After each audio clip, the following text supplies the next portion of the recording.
Hello and welcome back to the Stronger Than Steel podcast, broadcasting from Brockport, New York as always. My name is John Kier, and joining me from back in his home in Long Island is my co-host Austin Davidson. Heyo. So, Austin, how was your trip back home after the Bills game? You left on Monday. How was it? It was super long. It was actually longer than the ride up, I think. But I like the roads on the way home because you could go 100 miles per hour and there's not a cop in sight. So. There you go. That's always good. We're going to recap the Steelers' 27-20 win over the Buffalo Bills in Week 14, as well as looking forward to next week against the Bengals briefly, some other news and notes for the Steelers, and we're going to take a look at the playoff picture as well. But before we get into anything, before we even talk about Le'Veon Bell's historic day, I just wanted to personally congratulate Mike Tomlin on his 100th career NFL win as a head coach. With that, the Pittsburgh Steelers are now the first NFL franchise with 3 different coaches that all have 100 wins, and they've all been consecutive since 1999. That includes Hall of Famer Chuck Noll with 193, who coached from 1969 to 1991, won 4 Super Bowls. Bill Cowher, who coached from 1992 to 2006 with 161 wins, and obviously Mike Tomlin, who just won his 100th in 10 years with the team. Also impressive that a lot of people don't realize is that Mike Tomlin has never had a losing season. He just clinched another non-losing season with the Steelers' 8th win of the year. How do you look at Mike Tomlin's tenure with the Steelers? Oh, it's been great. His worst season came in, I believe, 2013. Please correct me if I'm wrong, where he went 8-8. And it was not been that bad of a season. The Steelers almost made the playoffs that season. So many things had to go right, and then the last thing went wrong. It was a Chiefs-Chargers game on Sunday Night Football. All the Chargers had to do was lose, and they ended up winning. So it was still not even like the worst season ever because it was just a really weird NFL year. But overall, Tomlin's tenure with the Steelers has been a great one. He's won a Super Bowl. He's gone to another one. Mm-hmm. It's been pretty good, I would say. Absolutely. It's interesting because there's always the argument that, this coach won with the previous coach's players. I hate that argument personally because it's not that coach's team, even if it is his players after he leaves. The impressive thing about Mike Tomlin is Bill Cowher went to 2 Super Bowls and won 1, and it took Tomlin it took Tomlin 4 years to do what Bill Cowher did in 15 as far as Super Bowl appearances. So that was pretty impressive right there. The second half of Mike Tomlin's Steelers career, so basically the last 5 years, has been marked by a little inconsistency.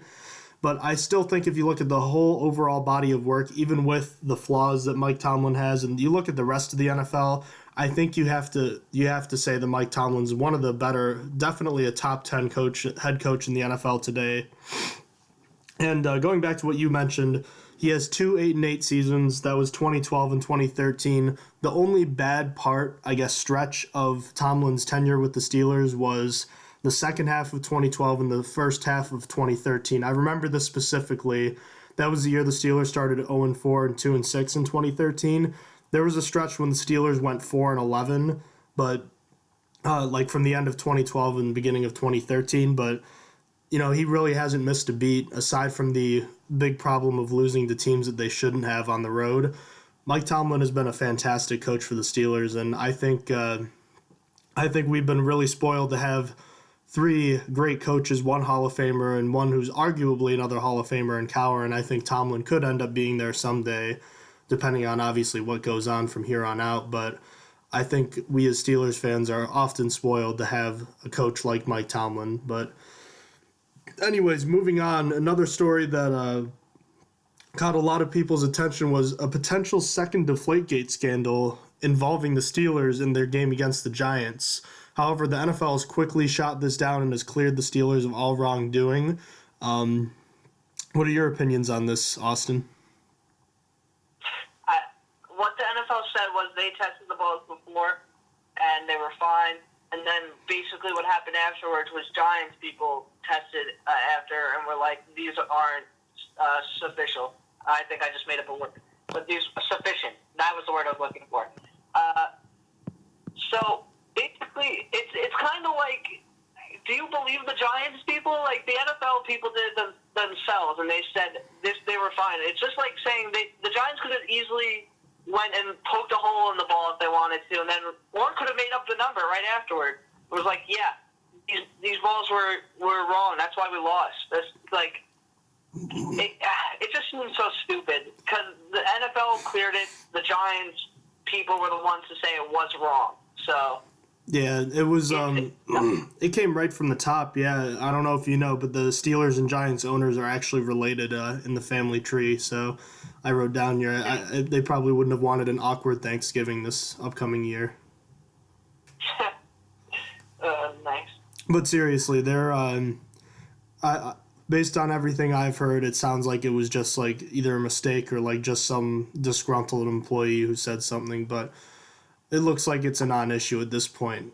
Moving forward to the injury report this week, there was kind of a surprise with when we found out that B.J. Finney actually entered concussion protocol after the game on Sunday. That's a big loss if he has if he is unable to play next week, don't you think? Oh yeah, he played so well in Buffalo that it would be a huge loss, especially if Ramon Foster can't play. Yeah, we're going to have to get to how well the Steelers have played lately when using their jumbo package, throwing in the extra linemen Chris Hubbard and Roosevelt Nix at fullback. They played so well this past week, and it was such a privilege to watch them play. I don't know if B.J. Finney is necessarily better than Ramon Foster, but there's something to be said when you're manhandling a Pro Bowler caliber player like Marcel Darius. Even though Finney had 2 flags, I know you saw as well as I did that he was holding his own against him and often knocking him down. So it would definitely be a big loss, and it would be a huge concern if Ramon Foster can't play. Ramon Foster has a chest injury of his own, but it's looking like Foster is more likely to play than Finney is. Shamarko Thomas is reportedly out of concussion protocol. He's still on the injury report, but it sounds like he's going to be able to play. Javon Hargrave is still in concussion protocol. That's concerning. Darius Hayward-Bay, reports are he should start practicing soon, but he's not expected to be able to play until at the earliest the season finale against Cleveland in 2 weeks. And D'Angelo Williams has just started practicing again, so it's good to see him back in the mix, and there's hopes that he can return as early as next week. Looking at this injury report, I definitely think that getting someone like Darius Hayward-Bay back would be critical, but I don't know if it would be even worth having him play in Cleveland, to be honest with you, or I guess against Cleveland. The Steelers are home. Save them for the playoffs at that point. I would just like to add that today in practice, B.J. Finney and Ramon Foster were both full participation. Oh, that's fantastic. I'm glad to hear that. And Javon Hargrave, my bad. That's good. Are they still in protocol, do you know? I'm not quite sure. It doesn't say. It just says their injury on the side, but they were full participants in practice today. Well, that's definitely good news. But anyways, moving on. Is there any other... Oh, yes, there is. So the Steelers, as you know, the last couple of weeks have carried a second kicker with Chris Boswell's injury, Randy Bullock. But Boswell was clearly fine as he had a perfect performance on Sunday. So Randy Bullock was dropped by the Steelers, as one would expect. The Bengals just jumped on Randy Bullock, releasing their kicker Mike Nugent and signing Bullock. So Bullock is going to spend his 3rd straight week on an NFL field with the Pittsburgh Steelers, even though this time he'll be on the opposite side. Just a funny little thing, huh? So, moving on to the Steelers' 27-20 win over the Bills. First and foremost, when you're talking about the offense, you got to mention Le'Veon Bell's historic performance on the ground and through the air, actually, too. Bell broke a Steelers record that had been held since 2006, so a 10-year record that was once held by Fast Willie Parker, who had 223 yards in a game against the Browns 10 years ago. Le'Veon Bell with 236 rushing yards on 37 carries and added, 4 more catches for 62 yards, 298 total yards. He outgained the entire Bills offense that day. It was quite a performance, to say the least, Austin, and we got to see it firsthand. How did you feel watching it?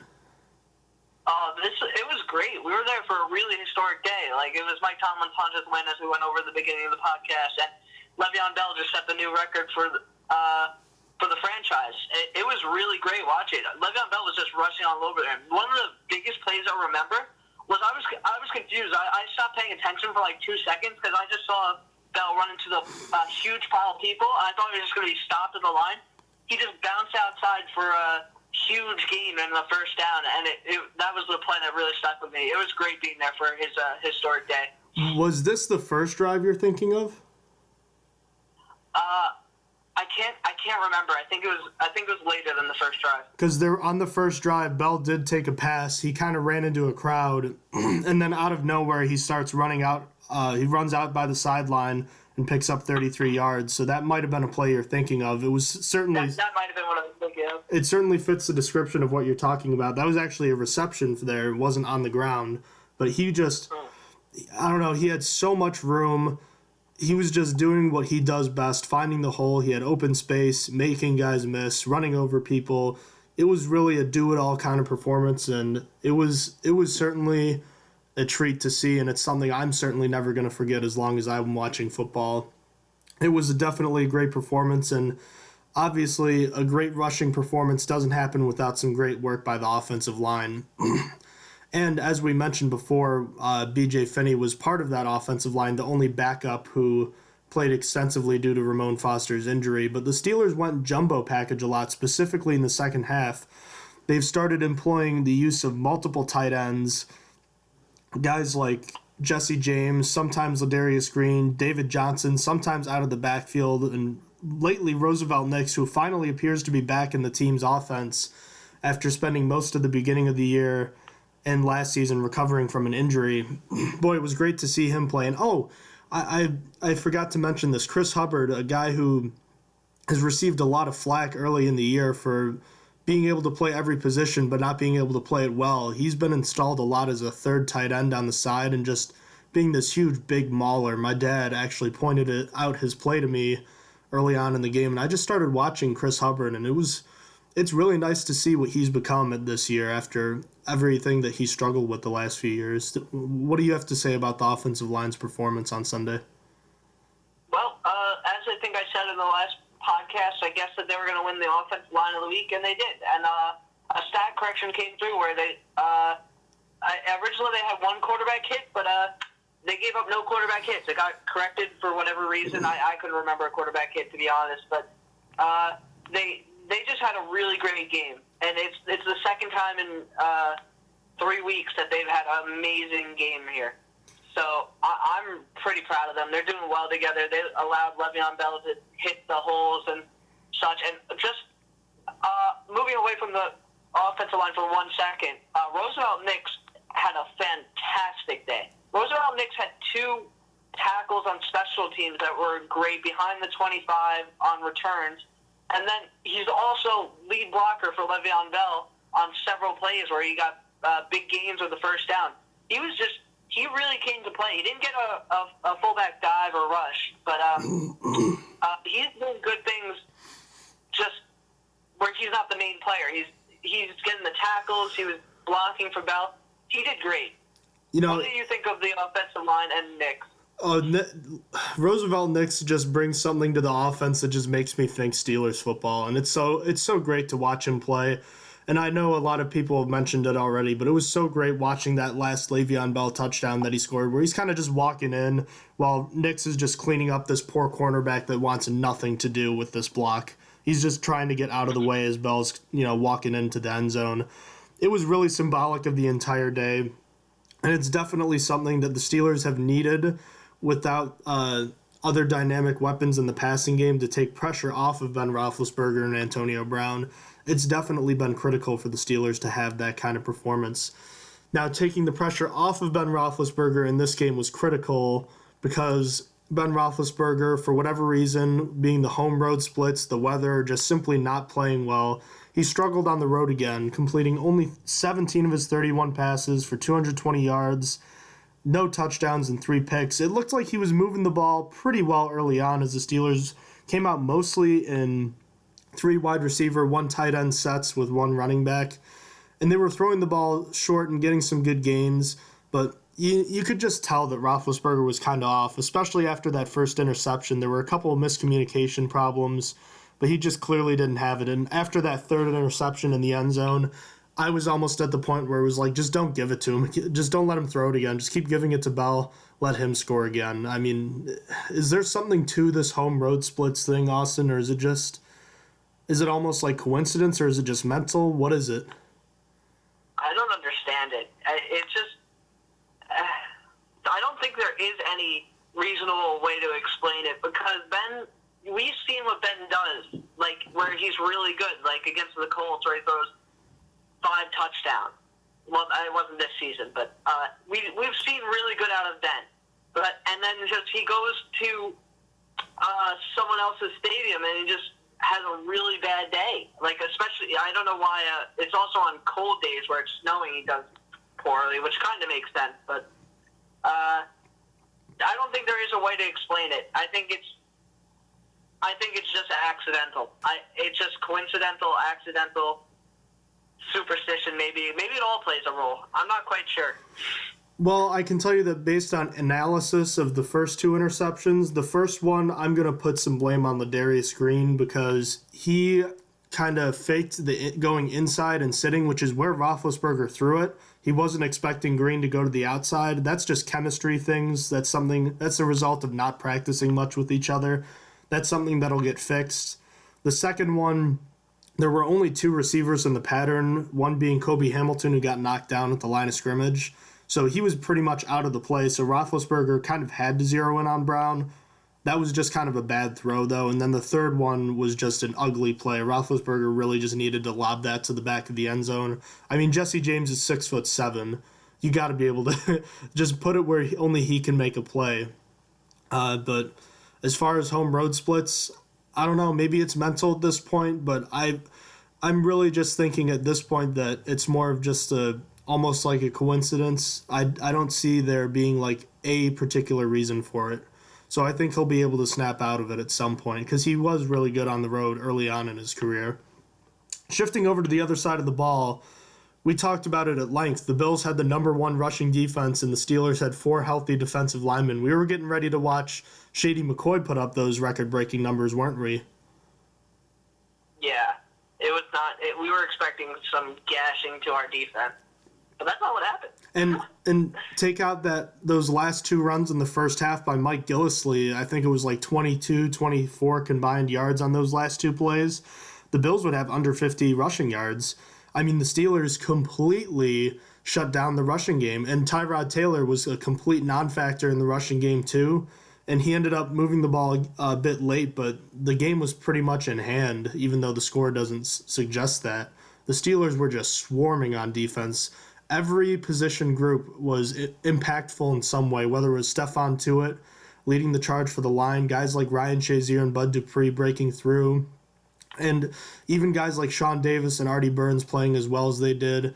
Even with Mike Mitchell's injury, he ended up coming back, and it was another great defensive performance that all of a sudden 4 weeks ago we would have said, there's no way this could have happened, but I mean, it's amazing to think of how well they've played. 5 sacks, 4 in the first, I think 7 dropbacks for Tyrod Taylor, and then holding the rushing defense, or the Bills' number 1 rushing offense, to a low of 67 yards. What do you think about the defense right now?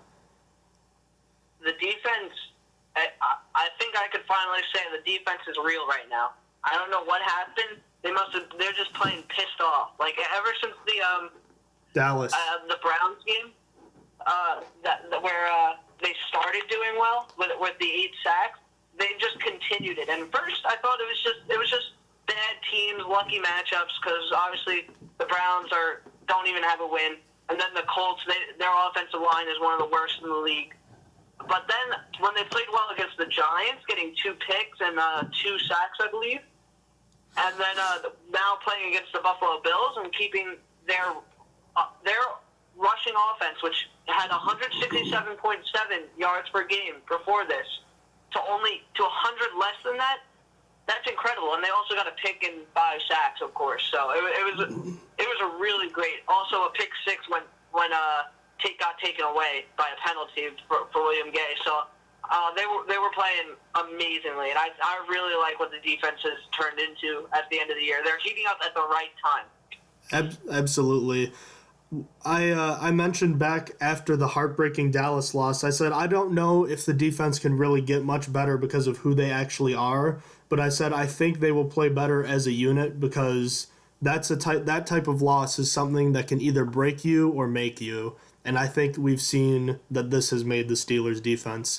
We've seen over the past month now that the Steelers' defense, even though they were playing teams that weren't that good, they were getting confidence because of the way they were playing and because of the physicality they were bringing to the table, something that we've seen traditionally from the Steelers. And I think they use that physicality to sort of feed off of their play. They've played better, and all of a sudden they've kind of become a strength of the Steelers in some ways because the Steelers are still lacking that vertical deep threat. And with Ben Roethlisberger's inconsistent play, all of a sudden it's back to traditional Steelers football, ground and pound, and make the offense on the other side fearful of your defense.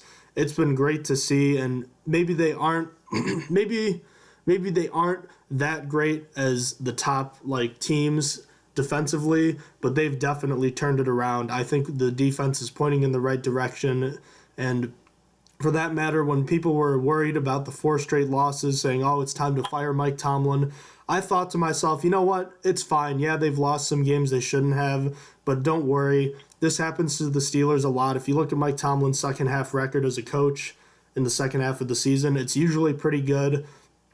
And if you think about this last year, the Steelers were in a similar position, and the same thing in 2014. The Steelers rattled off 4 straight wins in 2014. The Steelers were 6-2 in the second half last year. I knew that it was likely that the Steelers were going to turn it around at some point, and history says it's better to be hot at the end of the year and have your problems early on in the season or mid-season rather than at the end of the season. And I thought that this was another example of why the Steelers are just a great organization when it comes to the NFL, their ability to turn it around when things aren't going their way. I just wanted to, real quickly before we move on, I wanted to talk a bit about Bud Dupree and Stephon Tuitt and the fact that the linebacker rotation is pretty much gone. It's like Dupree and Harrison now. Tuitt was a wrecking ball, and he has been,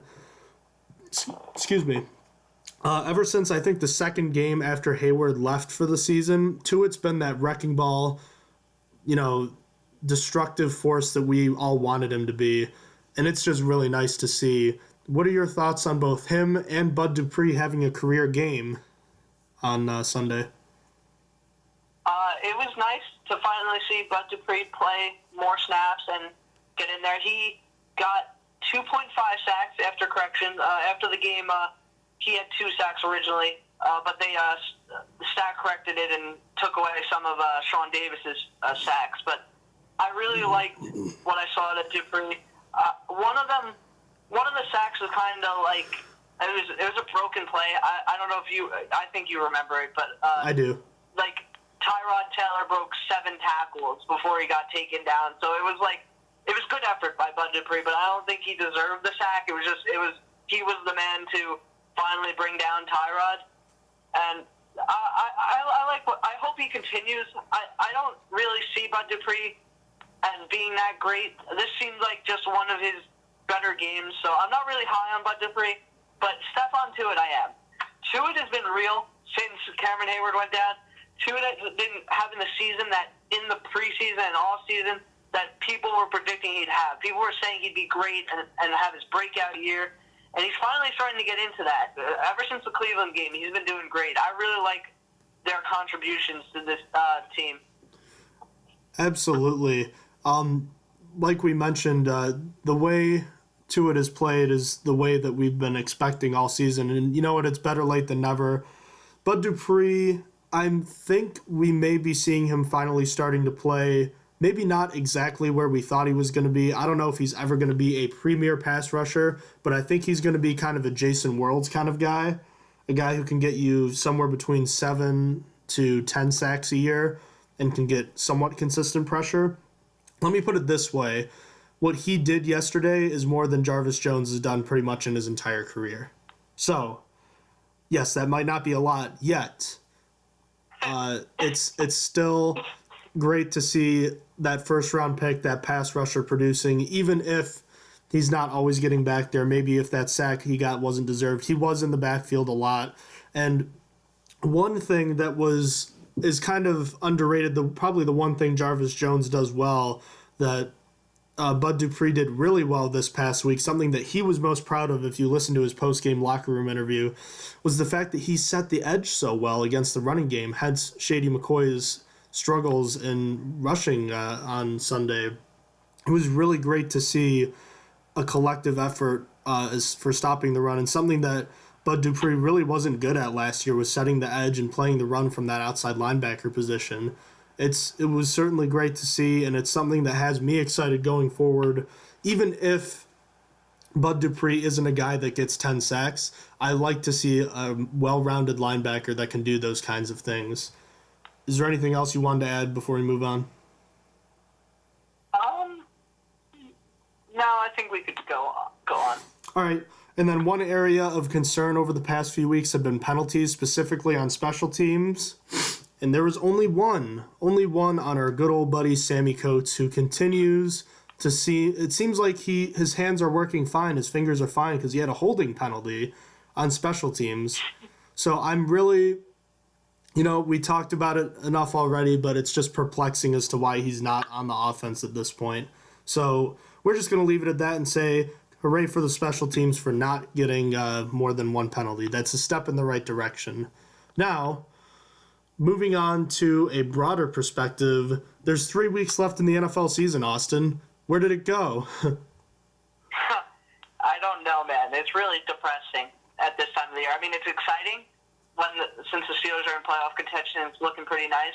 But it's also like we're a week closer to the end of football coming. I know, it happens like every year. It just happens so quickly. But anyways, week 14? Let me check. I can never remember. Yeah, week 14.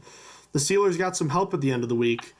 The Baltimore Ravens traveled to New England to take on the juggernaut Patriots and lost. That was a close game, even though it was kind of like the Steelers-Bills game, where the Steelers dominated the whole game, but won by a close margin. The Patriots dominated, but due to a couple of key turnovers on special teams, it led directly to some Ravens points, and all of a sudden it was a game. But the Patriots won.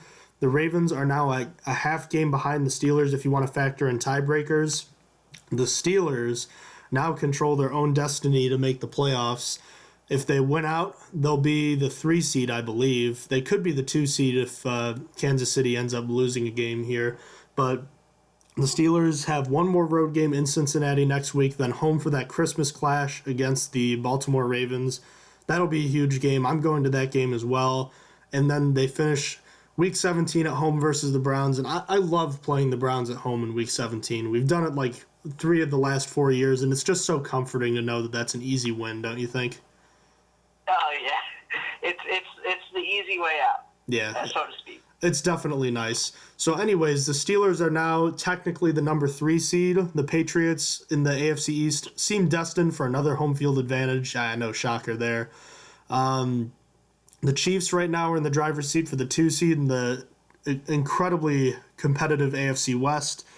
Are the Texans still in first place, or is that the Titans right now in the South? I can't keep up. I'm pretty sure right now it is still the Texans, but let me go check that really quick standing. In the meantime, I know that the Raiders hold the top wild card right now, and I believe the Broncos hold the number 2 wild card. So the AFC West is definitely a tough division. Other teams in the hunt, like we mentioned, the Dolphins and Ravens. The Dolphins just lost Ryan Tannehill for most likely the rest of the season. I think it was an MCL sprain. So they're not sure if he's definitely going to miss some time, but they aren't sure how much. and it's hard to believe that Tannehill is going to be as effective as he was with this kind of an injury. So I'm not going to say the Dolphins are out of it, but it's a lot less likely. So I'm thinking the AFC is going to come down, the last wild card spot's going to come down to most likely the Broncos or the Ravens, depending on what's going on, or the Steelers if the Steelers end up losing. But I think you can definitely lock in the Patriots at the number 1 seed. In all likelihood, you can put in the Chiefs at number 2, the AFC North winner at 3, and the South winner at 4. Did you find who was leading the South? Yeah, the Houston Texans are currently leading the South because they're 4-0 in their division. Tennessee is behind them, and they're 1-3 in the division. They're both sit at 7-6. So there's, what, about 10 teams for 6 spots now? Yeah, realistically. All right, and the Bengals still have an outside chance at making the playoffs, but they need to win out and get help. The Steelers can mathematically eliminate them on Sunday, which we'll get to later. In the NFC, the Cowboys are in the driver's seat for the number 1 seed. They've had a great year, as we know. The Lions currently have the number 2 seed, but the Packers are red hot while the Vikings have cooled off. That's a 3-team race, even though the Vikings are kind of fading out. The Packers are coming into the picture, and they're definitely making things interesting in the NFC North. Seattle has the 3 seed. They played tonight on Thursday night playing against the lowly Rams, who are going to play their first game without Jeff Fisher after firing him, 4 days after announcing they extended him? Yeah. Quite perplexing to say the least, but I think they made the right move. So that'll be, I'll watch it because as for those who don't know, Austin and I are both college students and we're in the midst of finals week, and usually I had been busy during the school year doing work and whatnot, but I have nothing better to do at the moment, so I will be watching. Moving on to the NFC South, that's another tight division. The Falcons currently hold the 4 seed with an 8-5 record. Tampa Bay is the second wild card at the 6th seed, also with an 8-5 record. The Giants have the 5 seed at 9-4, I believe. They're another quality team that's struggling with the fact that the Cowboys are the best team in the NFC right now. Also in the hunt are the Redskins, Vikings, and Packers. I think that's just about everyone that's still in realistic contention. What are your predictions for the playoff picture, Austin? So I went onto the playoff predictor sites. I think I use ESPN, and this what it came to is the Packers and Chiefs are going to have the number 1 and 2 seed respectively in the AFC. In the NFC, the Cowboys are going to be number 1, and the Seahawks are going to be number 2. Sadly, I have a deep hate for the Seahawks, just to let everyone know. The 3 and 4 seeds in the AFC are the Steelers and Titans. Surprisingly, yes, the Titans. Titans are going to win out, just to let everyone know. I'm partially biased because at the beginning of the season, I told everyone that the Titans were going to be the winner of their division and they were going to be a great team in 2 years. They are a good team in 1 year, so I'm hoping next year that my prediction will be right. But in the NFC, the 3rd and 4th seed are going to be the Detroit Lions and Tampa Bay Buccaneers. The Buccaneers are going to, at the end of the year, take over their division and pass the Falcons. And the 5th and 6th seed in the AFC are the Raiders and Ravens. And 5th and 6th in the NFC are going to be the Redskins and the Falcons. Redskins are just going to squeeze in there, basically, over the Packers and Vikings. The Vikings are kind of trash, in my opinion, now, but the Packers aren't going to make it. What do you think? Well, in the AFC, I think it's going to be the classic New England Patriots getting their yearly first-round bye. Got a really, really good quality team up there. Suspect defense, but, Tom Brady and whatnot. They've already gotten so close, even with the injury to Gronkowski. I think they're the team to beat. I think the Chiefs just simply have the advantage when it comes to their strength of schedule versus the other 2 AFC West teams. I think they'll pick up the number 2 seed. I have the Steelers finishing up as the number 3 seed. I think Pittsburgh will win out as well. I just like Marcus Mariota and the Titans. I don't know why. Maybe it's because there's a lot of former Steelers there, and they got Dick LeBeau there too. But I think the Titans are going to break through and win their division and be the number 4 seed. In the wild card, I got all AFC West. I got the Raiders at 5, and I got the Broncos as the 6th and final seed. And those are 2 dangerous wild card teams, to say the least. Specifically, the Raiders on the road. They're a really good football team. On the NFC side, I see the Cowboys, just their record is too much to overcome for any team. I think they'll have the number one seed and home field advantage. I got the Seahawks with the win tonight. I think they'll pick up some momentum and end up with the second seed. I have the Lions picking up the NFC North. I think the Packers are just a little too far behind to catch them, even though they're playing lights out right now. I really thought about putting the Buccaneers as the division winners, but I just thought about if there's one last drive, who would I want? Would I want Jameis Winston or Matt Ryan? And right now, I still want Matt Ryan, so I think the Falcons are going to end up winning that division, being the fourth seed. And I think the Giants are going to get the number one wild card. We've seen they have a really good record right now, and they're still a quality team, even with their issues that they have. I think they'll be the 5 seed. And I think the Packers, the way they're streaking right now, it's weird. The Packers and Steelers have kind of been mirroring each other with the way they've played. You've got two quality franchises, two excellent franchise quarterbacks, and teams that have been following a similar path. I think the Packers are going to just sneak in as the 6th seed, hot as ever, and I'm looking forward to seeing that, hopefully. I think the Vikings are going to fade. I don't think the Redskins are as good as they were last year.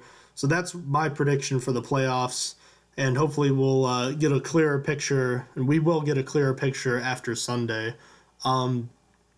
Is there anything else you wanted to add about the playoff picture here? Just for giggles and stuff, Steelers fans really want Kansas City to lose. Because we have no more chance for the 1st seed, but we do still have a chance for the number 2 seed. So if the Kansas City Chiefs lose twice, I think we take the number 2 seed if we win out.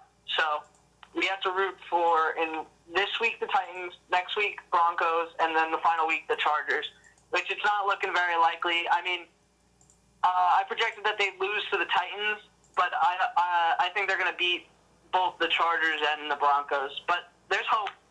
Absolutely. There's hope. There's a lot to be said for a team that needs bye weeks with injuries like the Steelers have, but then again, a lot of teams can make that argument too. Moving on, we're going to do our preview show tomorrow. It is Thursday right now, so we'll be doing our preview show tomorrow at approximately 3 o'clock. So we'll talk mostly about the Bengals-Steelers matchup then, but I don't know if I'm sure you saw it, that Vontaze Burfict had issued a in-person apology to Antonio Brown for his hit in the playoffs that knocked out Antonio Brown. And you can look at it two ways. You can look at it as he helped the Steelers win that playoff game, or you can look at it as he potentially derailed the Steelers' playoff hopes for a Super Bowl because Antonio Brown didn't play the following week.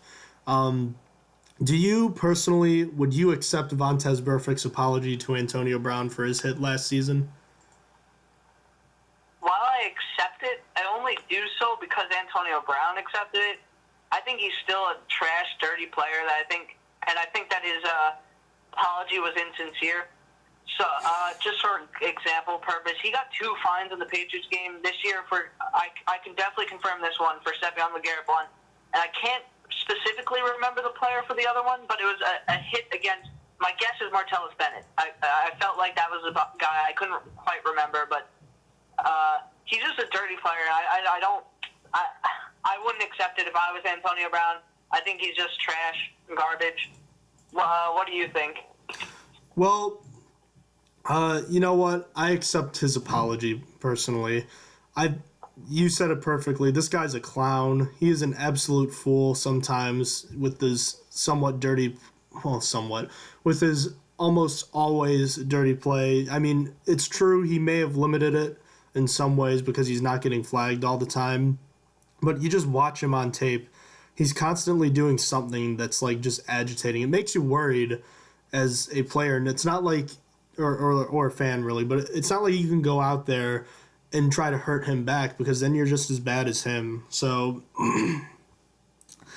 the reason I'm accepting his apology is because he basically gift wrapped the Steelers a playoff win with a 15-yard penalty that led to another one that gave the Steelers an ample field goal opportunity, and the Steelers nailed it. The Steelers won. So thank you, Vontaze Burfict, for giving the Steelers a playoff win.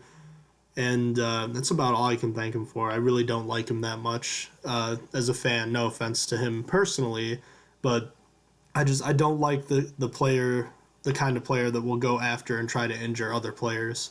That's all I have to say about that. Mm-hmm. Is there anything else you wanted to touch on? Nope. I think we're good here. Alrighty then.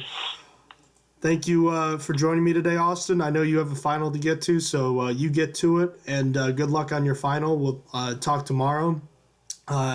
Thank you, everyone, for joining today. If you have any questions, you can email us at strongerthansteelpodcast@gmail.com. We're on Twitter, Facebook, SoundCloud, and YouTube. Facebook, SoundCloud, and YouTube, we're just called Stronger Than Steel. Twitter, our account... Well, actually, this is for our Facebook and Twitter account. Our handle is at STS Podcast 1. We appreciate the follows, the likes, the sharing, anything, the views. We appreciate it all, and we thank you for taking the time out of your day to join us. So take care, everybody.